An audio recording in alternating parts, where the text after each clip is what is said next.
अस्सलाम वालेकुम hi friends इनकी वीडियोல மணி சேவிங்ஸ் டிப்ஸ் 7 தான் பார்க்க போறோம். இன்னைக்கு வீடியோல கோல்ட் சேவிங்ஸ் பத்தி தான் பார்க்க போறோம்.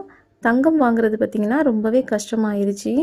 ஏனா தங்கத்தோட ரேட் வந்து நாளுக்கு நாள் ரொம்பவே ஜாஸ்தியாகிட்டே போகுது. 1 கிராம் தங்கம் கூட வாங்க முடியல அப்படினு நினைக்கிறவங்களுக்காக தான் இந்த வீடியோ.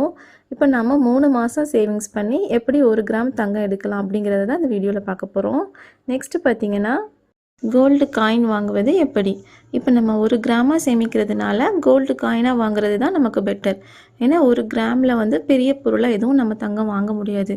சோ நம்ம கிராம் கணக்குல சேர்த்து அது வந்து ஒரு பவுண்ட் கணக்குக்கு வந்ததுக்கு அப்புறம் அந்த காயினை கொடுத்து நம்ம தங்கமா மாத்திக்கலாம். நெக்லஸோ வளையலோ உங்களுக்கு என்ன வாங்கணும்னு நினைக்கிறீங்களோ அதை வாங்கிக்கலாம். அப்படி இல்ல உங்களுக்கு மணியா வேணும்னா கூட அந்த காயினை கொடுத்து நம்ம காசா கூட வாங்கிக்கலாம். நெக்ஸ்ட் பாத்தீங்கன்னா கோல்ட் ரேட் தெரிந்து கொள்வது. கோல்டோட ரேட்டை வந்து நீங்கள் டெய்லி செக் பண்ணிகிட்டே இருங்க. அப்போ தான் நமக்கு என்றைக்கு கோல்டு ரேட்டு குறையுது அப்படிங்கிறது நமக்கு தெரியும். இப்போ இன்றைக்கி கோல்டு ரேட் வந்து நேற்றை விட ரொம்பவே கம்மியாக இருக்குது, நல்லா குறைஞ்சிருக்கு அப்படிங்கும் போது நம்ம போய் காயின் எடுத்துடலாம். ஸோ அந்த மாதிரி ரேட்டு கம்மியாக இருக்கிற நேரம் எடுத்தோன்னா நமக்கு பெனிஃபிட். ஸோ கோல்டோட ரேட் வந்து தெரிஞ்சுக்கிறது ரொம்பவே அவசியம். உங்களுக்கு கோல்டு ரேட்டை வந்து நான் டெய்லி போடணும் அப்படின்னா கமெண்ட்ஸில் சொல்லுங்கள். நான் கம்யூனிட்டி போஸ்ட்டில் வந்து டெய்லி கோல்டோட ரேட்டை வந்து போடுறேன். நெக்ஸ்ட் பார்த்தீங்கன்னா கோல் செட் செய்ய வேண்டும். நான் எப்போவுமே சொல்கிறது அதுதான், எல்லா வீடியோலையுமே கண்டிப்பாக ஒரு கோல் வந்து செட் பண்ணுங்கள். சும்மா ஆசைப்பட்டால் மட்டும் பத்தாது, கண்டிப்பாக நம்ம கோல் செட் செய்யணும். அப்போ தான் அந்த இலக்கை நோக்கி நம்ம வந்து போக முடியும். ஸோ நெக்ஸ்ட்டு பார்த்தீங்கன்னா 1 வருடத்திற்கு 4 கிராம் சேமிக்க முடியும். நம்ம வந்து 3 மாதத்துக்கு 1 கிராம் சேமிக்க போகிறோம். அப்போது 1 வருஷத்தில் பார்த்தீங்கன்னா 4 கிராம் நம்ம சேமிச்சிருப்போம். நம்மளால் 1 கிராம் கூட சேமிக்க முடியலை அப்படின்னு நினைக்கிறவங்க நான் சொல்கிற மெத்தடை வந்து ஃபாலோ பண்ணிங்கன்னா 1 வருஷத்தில் அரை பவுன், அதாவது 4 கிராம் அரை பவுன் வந்து நம்ம வந்து வாங்கிடலாம். ஈஸியாக நம்ம சேமிச்சிடலாம். நெக்ஸ்ட் பார்த்தீங்கன்னா இதை விட கோல்டு சிட்டு வந்து முக்கியம்.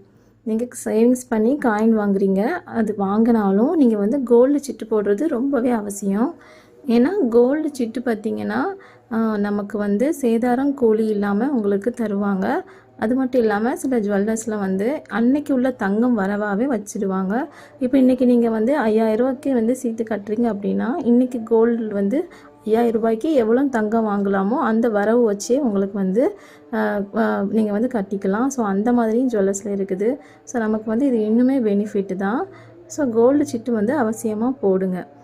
நெக்ஸ்ட்டு பார்த்தீங்கன்னா 1 கிராம் வந்து நான் 6500 ரூபாய் அப்படின்னு கணக்கு வைக்கிறேன். நான் எக்ஸ்ட்ராவாகவே தான் நான் சொல்கிறேன். ஸோ 6500 ரூபான்னு ஒரு கணக்கு வச்சுக்கலாம்.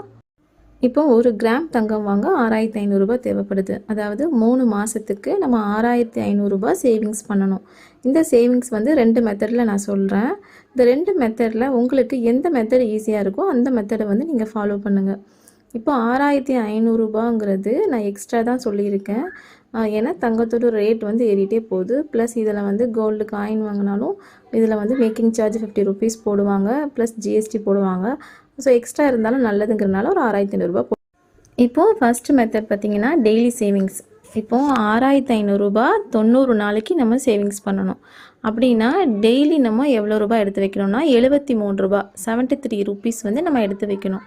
ஒரு நாளைக்கு 73 ரூபாய் எடுத்து வச்சோன்னா 3 மாதத்துக்கு பார்த்திங்கன்னா 6570 ரூபாய் வரும். நம்ம வந்து 6500 தான் நம்ம கணக்கு வச்சுருந்தோம். ஸோ 6570 ரூபாங்கும் போது அந்த 70 ரூபாவை உண்டியல் சேவிங்ஸாக தனியாக எடுத்து உண்டியில் போட்டு வச்சுடுங்க. அது ஒரு பக்கம் உண்டியில் சேவிங்ஸ் ஆகிட்டே இருக்கட்டும். டெய்லி சேவிங்ஸ் உள்ளவங்க வந்து டெய்லி எடுத்து வைக்க முடியும் அப்படிங்கிறவங்க 73 ரூபா டெய்லி எடுத்து வைங்க. அப்படி முடியலை, எனக்கு வார சம்பளம் வாரம் தான் எடுத்து வைக்க முடியும் அப்படின்னு நினைக்கிறவங்க வாரம் 511 ரூபா, அது ஒரு நாளைக்கு 73 ரூபானா 7 நாளைக்கு 511 ரூபா வரும். ஸோ 511 ரூபா வாரம் நீங்கள் எடுத்து வச்சிங்கன்னா 3 மாதத்துக்கு 12 வாரம் கிடைக்கும். ஸோ 6132 ரூபா நமக்கு கிடைக்கும். நம்ம 6500 ரூபாங்கிறது எக்ஸ்ட்ரா தான் போட்டோம். ஸோ 6132 ரூபா உங்களுக்கு எக்ஸ்ட்ரா அமௌண்ட் வந்தாலும் நீங்கள் பார்த்து போட்டுக்கோங்க. ஸோ வாரம் 511 ரூபாய் எடுத்து வச்சோன்னா நமக்கு 6132 ரூபா கிடைக்கும். இப்போ நெக்ஸ்ட் மெத்தட் பார்த்தீங்கன்னா டெய்லி, வீக்லி, மந்த்லி இந்த 3 சேவிங்ஸ் பற்றி நம்ம நெக்ஸ்ட் மெத்தடில் பார்க்க போகிறோம். வீக்லி சேவிங்ஸில் ஒரு வாரத்துக்கு 100 ரூபாய் எடுத்து வைக்கணும். ஒரு மாதத்துக்கு 4 வாரம். ஸோ ஒரு வாரத்துக்கு 100 ரூபானா 4 வாரத்துக்கு 400 ரூபா. ஒரு மாதத்தில் 400 ரூபா நம்ம சேவிங்ஸ் பண்ணியிருப்போம். அப்போது இது வந்து 3 மாதம் சேவிங்ஸ்னால 3 மாதத்தில் பார்த்திங்கன்னா 1200 ரூபா நம்ம சேவிங்ஸ் பண்ணியிருப்போம். இது வீக்லி சேவிங்ஸில் மட்டும். நெக்ஸ்ட்டு மந்த்லி சேவிங்ஸ் பண்ணணும். வீக்லி சேவிங்ஸும் பண்ணணும், அதுக்கு போக மந்த்லி சேவிங்ஸும் பண்ணணும். அதுக்கு மந்த்லி சேவிங்ஸ் பார்த்திங்கன்னா 1 மந்த்துக்கு 500 ருபீஸ் எடுத்து வைக்கணும். ஒரு மாதத்துக்கு 500 ரூபா எடுத்து வச்சோன்னா 3 மாதத்துக்கு 1500 ரூபா வந்துடும். இப்போ அப்போ நம்ம 6500 ரூபா 3 மாதத்தில் சேவிங்ஸ் பண்ணணும் அப்படின்னா வீக்லி சேவிங்ஸ் பண்ணணும், மந்த்லி சேவிங்ஸும் பண்ணணும், டெய்லி சேவிங்ஸும் பண்ணணும். இப்போது 1200 ரூபா வீக்லி சேவிங்ஸில் சேவிங்ஸ் பண்ணியிருப்போம், மந்த்லி சேவிங்ஸில் 1500 ரூபா சேவிங்ஸ் பண்ணியிருப்போம். இப்போ டோட்டலாக பார்த்திங்கன்னா 2700 ரூபா நம்ம சேவிங்ஸ் பண்ணியிருப்போம். இப்போ நமக்கு தேவை 6500 ரூபா. அதில் 2700 ரூபாயை நம்ம லெஸ் பண்ணோன்னா 3800 ரூபா நம்ம வந்து பேலன்ஸ் நம்ம சேவிங்ஸ் பண்ணணும். ஸோ அதை தான் நம்ம வந்து டெய்லி சேவிங்ஸ்க்கு பண்ண போகிறோம். டெய்லி சேவிங்ஸில் இப்போ வந்து 90 நாளைக்கு 3800 ரூபா 90 நாளில் நம்ம சேவிங்ஸ் பண்ணணும் அப்படின்னா ஒரு நாளைக்கு 43 ரூபா எடுத்து வைக்கணும். ஒரு நாளைக்கு 43 ரூபா எடுத்து வச்சோன்னா 90 நாளில் பார்த்திங்கன்னா 3870 ரூபா நமக்கு கிடைக்கும். So weekly savings, monthly savings, daily savings இந்த 3 நம்ம பண்ணணும். இப்போ டெய்லி சேவிங்ஸில் 43 ரூபா எடுத்து வச்சு தின சேமிப்பில் 3870 ரூபா சேவிங்ஸ் பண்ணியிருப்போம். வாரம் 100 ரூபா எடுத்து வச்சு வார சேமிப்பில் 1200, மாத சேமிப்பில் 500 ரூபா எடுத்து வச்சு 1500 ரூபா, டோட்டலாக 6570 ரூபா சேவிங்ஸ் பண்ணியிருப்போம். நம்மளோட இது வந்து 6500 ரூபா தான். ஸோ எக்ஸ்ட்ரா 70 ரூபாயை ஒரு உண்டியல் சேவிங்ஸாக போட்டு வச்சுடுங்க. அது ஒரு பக்கம் தனியாக உண்டியல் சேவிங்ஸாக இருக்கட்டும். இப்போது ஒரு கிராம் வந்து 6000 ரூபாக்குள்ளே தான் இருக்கும். ஜிஎஸ்டி ப்ளஸ் மேக்கிங் சார்ஜ் 50 ரூபா. இன்றைக்கி கோல்டு ரேட் வந்து 5800 ரூபா. ஸோ இது எல்லாமே ஒரு கிராமில் 6000 ரூபாக்குள்ளே முடிஞ்சிடும்.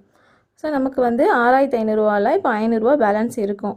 அந்த 500 ரூபாவில் நீங்கள் வந்து ஏதாவது ஒரு திங்ஸ் வாங்கணும் அப்படின்னு நீங்கள் நினச்சிங்கன்னா அதை வாங்கிக்கலாம். அந்த மீதி தொகையில் வந்து இன்றைக்கி ஏதாவது திங்ஸ் உங்களுக்கு தேவைப்படுறது வாங்கணுன்னா வாங்கிக்கலாம். இல்லை நான் அதையும் சேவிங்ஸாக தான் பண்ண போகிறேன் அப்படின்னு நினச்சிங்கன்னா நீங்கள் சேவிங்ஸாகவும் பண்ணிக்கலாம். போஸ்ட் ஆஃபீஸில் வந்து நீங்கள் ஆர்டி ஓப்பன் பண்ணிக்கலாம், இல்லை அக்கௌண்ட்டில் போஸ்ட் ஆஃபீஸ் அக்கௌண்ட் போட்டு வச்சுக்கலாம், இல்லை பிபிஎஃப்பில் இல்லைனா சேவிங்ஸ் அக்கௌண்ட் பேங்க்கில் போட்டு வச்சுக்கோங்க. செல்வ மகள் சேமிப்பு திட்டம் இல்லைனா அடகு வச்சுருந்த நகையில் வரவாக கூட நீங்கள் வச்சுக்கலாம். உங்களுக்கு என்ன அந்த 500 ரூபாயில் என்ன சேவிங்ஸ் பண்ணணும்னு தோணுதோ அதை நீங்கள் வந்து சேவிங்ஸாக பண்ணிடலாம். ஸோ நமக்கு வந்து இந்த 3 சேவிங்ஸும் நமக்கு கிடைச்சிருது. காயினும் நம்ம வாங்கி வச்சிடறோம், ஸோ தங்கமும் வாங்கிடுறோம், அது போக 70 ரூபா தனியாக அது ஒரு சேவிங்ஸாக இருக்குது. நெக்ஸ்ட்டு பார்த்திங்கன்னா பேலன்ஸ் இருக்கிற 500 ரூபாயிலையும் நம்ம இந்த மாதிரி ஆர்டிஓ பிபிஎஃப் ஏதோ போட்டு அது ஒரு பக்கம் சேவிங்ஸாக. ஸோ இந்த 3 மாதத்தில் நம்ம 3 வித்தியாசமான சேவிங்ஸும் 3 மெத்தடில் நம்ம பண்ணிடுறோம். நிறைய பேர் சேனலை சப்ஸ்கிரைப் பண்ணாமல் வீடியோ பார்க்குறீங்க. ப்ளீஸ் சப்ஸ்கிரைப் பண்ணிவிட்டு பாருங்கள். இந்த வீடியோ கண்டிப்பாக உங்களுக்கு யூஸ்ஃபுல்லாக இருக்கும்னு நினைக்கிறேன். இதே மாதிரி நிறைய மணி சேவிங்ஸ் டிப்ஸ் வந்து உங்களுக்கு ஷேர் பண்ணுறேன். வீடியோ பிடிச்சிருந்துச்சின்னா லைக் பண்ணுங்கள், ஷேர் பண்ணுங்கள், மறக்காமல் சேனலை சப்ஸ்கிரைப் பண்ணிவிடுங்க. பக்கத்தில் இருக்கிற பெல் ஐக்கானையும் கிளிக் பண்ணிவிடுங்க. அப்போ தான் நான் போடுற வீடியோஸ் எல்லாமே உங்களுக்கு நோட்டிஃபிகேஷனில் வரும். தேங்க்ஸ் ஃபார் வாட்சிங்.